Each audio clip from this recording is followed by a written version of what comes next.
Hello everyone, welcome to our channel PKP. आज की class में हम मैथ पेडागोजी देखेंगे जो कि हमारा प्रीवियस ईयर 2016 में मई में आ चुका है। ठीक है, स्टार्ट करते हैं। पहला क्वेश्चन 31। प्रायः देखा गया है कि प्राथमिक स्तर पर शिक्षार्थियों को शाब्दिक प्रश्नों को समझने में कठिनाई होती है।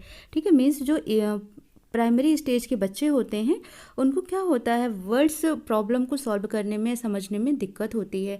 इस समस्या का समाधान किया जा सकता है, तो किसका यूज करके इस समस्या का समाधान किया जा सकता है? ऑप्शन है आपके पास, शाब्दिक प्रश्नों की मातृभाषा में प्रस्तुत करने से, अभ्यास के लिए बहुत अधिक शाब्दिक प्रश्नों को देने से, प्राथमिक स्तर पर गणित के पाठ्यक्रम से शाब्दिक प्रश्नों को निकाल देने से, या शिक्षार्थियों को शब्दों के अर्थ के लिए शब्दकोश का प्रयोग करने को कहकर। ठीक है, तो इसमें आपको क्या सही लग रहा है? अगर आप देखते हो तो बच्चों को आप कैसे समझा सकते हो, जिस वो रीजनल लैंग्वेज में बात करते हैं, मदर टंग में बात करते हैं, आप अगर उनको उस लैंग्वेज में समझाओगे तो बेटर समझ पाएंगे। तो अकॉर्डिंग टू ऑप्शन नंबर 1 क्या होगा? राइट आंसर हो जाएगा। नेक्स्ट क्वेश्चन देख लेते हैं। क्लास 3 के अध्यापक ने कक्षा में व्यवकलन पर निम्न शाब्दिक प्रश्न दिया। एक बक्से में 50 बोतलें आ सकती हैं। ठीक है, एक बॉक्स है और इसमें कितनी आ सकती हैं? 50 बोतल्स आ सकती हैं। उसमें पहले से ही 20 बोतल्स हैं। इस बक्से में कितनी बोतलें और रखी जा सकती हैं? मीन्स कितनी रखी जा सकती हैं? 30 और रखी जा सकती हैं। इस प्रकार का शाब्दिक प्रश्न निम्नलिखित में से कौन सी श्रेणी से संबंधित है? तुलना से, योग की पूरकता से, विभाजन से, या न्यूनीकरण से? तो ये क्या है? योग की पूरकता यानी कि कॉम्प्लीमेंट्री एडिशन से संबंधित है। तो ऑप्शन नंबर 2 इसका राइट आंसर हो जाएगा, क्योंकि यहाँ पर क्या है? योग की पूरकता। ठीक है, यानी कि पूरक में आपने क्या पढ़ा है? अगर आपने देखा होगा पूरक, जब मैथ में जो वीडियोस पढ़ी है तो पूरक और संपूरक मैंने बताया था। तो उसमें क्या होता है? पूरक मतलब 90 डिग्री, तो एक एंगल दिया होता है, दूसरा 90 से माइनस कर दिया जाता है। यहाँ पर टोटल इन्होंने क्या दिया? 50, और बोला है कि 20 रखी हुई है, तो कितनी और आ सकती है? तो 50 में से 20 माइनस ही करेंगे। तो वो क्या निकाल रहे हैं हम? योग की पूरकता यानी कि कॉम्प्लीमेंट्री एडिशन कर रहे हैं। तो ऑप्शन नंबर 2 इसका राइट आंसर हो जाएगा। नेक्स्ट क्वेश्चन है, क्लास 5 के एक विद्यार्थी ने भिन्न का एक प्रश्न निम्न प्रकार से हल किया है। 2/3 minus 1/3 is equal to 1/0। Means उसने डायरेक्ट क्या किया? 2 में से 1 माइनस किया 1, 3 में से 3 माइनस किया 0। अध्यापक होने के नाते आपके लिए निम्नलिखित में से कौन सी युक्ति सर्वाधिक उपयुक्त होगी? ठीक है, मीन्स आप ऐसा क्या करोगी जिससे बच्चा अच्छे से उस चीज़ को समझ सके। ठीक है, भिन्न की किट या कागज मोड़ने की प्रक्रिया द्वारा त्रुटि को समझाएंगे। विद्यार्थी को उसी प्रश्न को 10 बार करने के लिए कहना, तो ये बिल्कुल नहीं सही है। आप कागज के थ्रू उसको सिखा सकते हो, किसी कागज को मोड़ कर या कट करके आप उसे सिखा सकते हैं। भिन्नों के व्यवकलन की कलन विधि, एल्गोरिथम भी अभी छोटी स्टेज में नहीं सिखाया जा सकता है, और बहुत सारे क्वेश्चंस भी नहीं दे सकते हो। तो ऑप्शन नंबर 1 क्या होगा? इसका राइट आंसर हो जाएगा। नेक्स्ट क्वेश्चन देखते हैं। क्लास 5 में 2 पंक्तियों के क्षेत्रफल की तुलना करने के लिए निम्नलिखित में से कौन सा साधन सर्वाधिक उपयुक्त है? ठीक है, किसकी बात कर रहा है? कह रहा है कि 2 पत्तियों के क्षेत्रफल की तुलना, कंपैरिजन करनी है, तो कौन सा सबसे बेस्ट साधन होगा? जियो बोर्ड, आलेख यानी ग्राफ पेपर, पैमाना, या धागा? ठीक है, तो यहाँ पर क्या होगा? आलेख यानी कि ग्राफ पेपर सबसे अच्छा साधन होगा, जिससे आप समझा सकते हैं। लंबाई को मापने के लिए निम्नलिखित में से कौन सा पहलू महत्वपूर्ण है? अप्रमाणिक मापों का प्रयोग, आवृत्ति का प्रयोग, लंबाई का संरक्षण, या पैमाने के प्रयोग की क्षमता? किसकी बात करें? लंबाई को मापने के लिए कौन सा पहलू महत्वपूर्ण होता है? तो इटरेशन यानी कि आवृत्ति सबसे पहला, सेकंड ऑप्शन हो जाएगा इसका करेक्ट आंसर।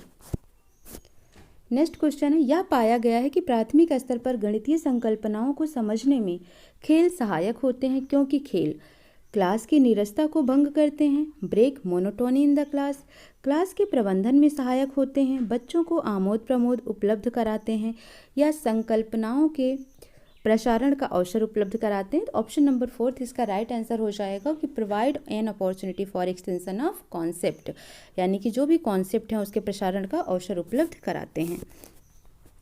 नेक्स्ट क्वेश्चन हम देख लेते हैं।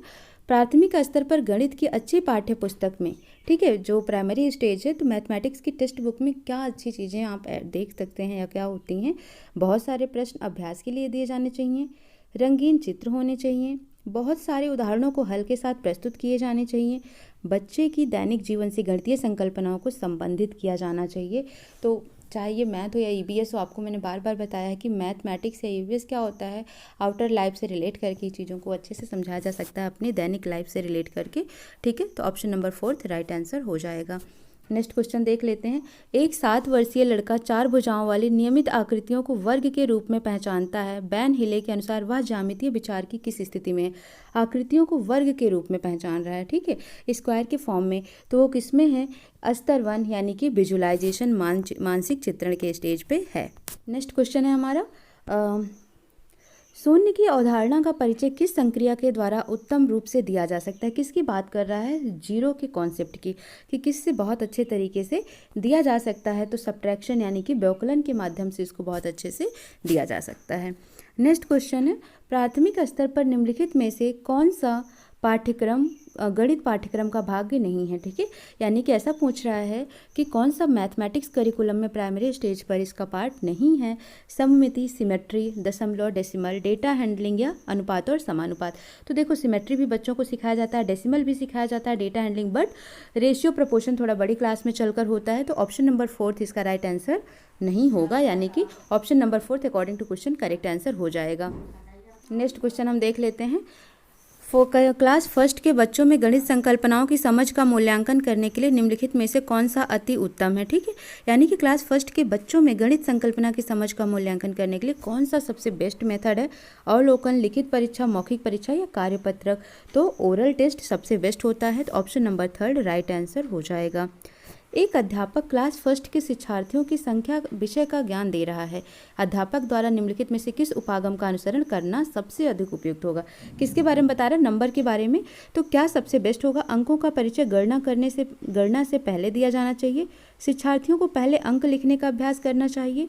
अंकों को संख्याओं के नाम के साथ परिचय दिया जाना चाहिए, या अंकों का परिचय तभी दिया जाना चाहिए जब शिक्षार्थियों को गणना का अनुभव हो। ठीक है, तो आपने क्या देखा यहाँ पर?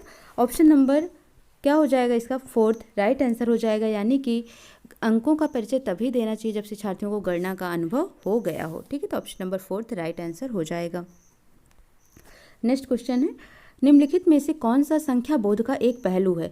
छोड़कर गणना करना, एकाएकी संगति, अंक लिखना या पंक्तिबद्धता? 1-to-1 correspondence. ठीक है, तो संख्या बोध का एक पहलू है कौन सा? एकाएकी संगति। तो राइट ऑप्शन हो जाएगा ऑप्शन नंबर 2 इसका करेक्ट आंसर हो जाएगा। नेक्स्ट क्वेश्चन, क्लास 4 के छात्रों को 1+1/2 = 2 समझाने के लिए निम्नलिखित में से कौन सा अधिक उपयुक्त होगा? ठीक है, ये 1/1/2 = 2 समझाने के लिए कौन सा सबसे उपयुक्त तरीका होगा? मनकों और डोरी का प्रयोग करना, जियो बोल्ड का प्रयोग करना, कागज को मोड़कर समझाना या कलन विधि का प्रयोग करना? तो यहाँ पर सबसे बेस्ट ऑप्शन क्या हो जाएगा? पेपर फोल्डिंग मेथड, यानी कि कागज को मोड़कर समझाना। Correct answer 3। नेक्स्ट क्वेश्चन है, क्लास सेकंड की एक शिक्षार्थी 203 को 23 पढ़ती हैं। एक अध्यापक होने के नाते आप निम्नलिखित में से कौन सा क्रियाकलाप करेंगे ताकि उसे अपनी गलती का बोध हो जाए? ठीक है, तो वो 203 को 0 भूलकर उसके 23 पढ़ ले रही है, तो इसका करेक्ट ऑप्शन क्या हो जाएगा? संख्याओं को संख्यात्मक रूप में लिखना, ठीक है, कार्यपत्रों द्वारा ड्रिल और अभ्यास कराना, मनकों और डोरी का प्रयोग करना, संख्या चार्ट को पढ़ाना। तो आप कौन सा उसकी गलती का बोध कराने के लिए कौन सा क्रियाकलाप करेंगे? मनकों और डोरी का प्रयोग, यानी यूजिंग बीड्स एंड स्ट्रिंग। तो इसका करेक्ट ऑप्शन हो जाएगा ऑप्शन नंबर 3 राइट आंसर हो जाएगा। ठीक है, तो इस तरीके से जो भी आपका मई 2016 पेडागोजी आया था वो हमने करा दिया है। ठीक है, कंटेंट आपको अपलोड हो चुका है, तो आप देखते रहिए इन्हें और सारे क्वेश्चन खुद से ट्राई करिए। ठीक है, और कमेंट बॉक्स में करिए कि आपके कितने मार्क्स आ रहे हैं। मिलते हैं नेक्स्ट क्लास में। Thank you so much.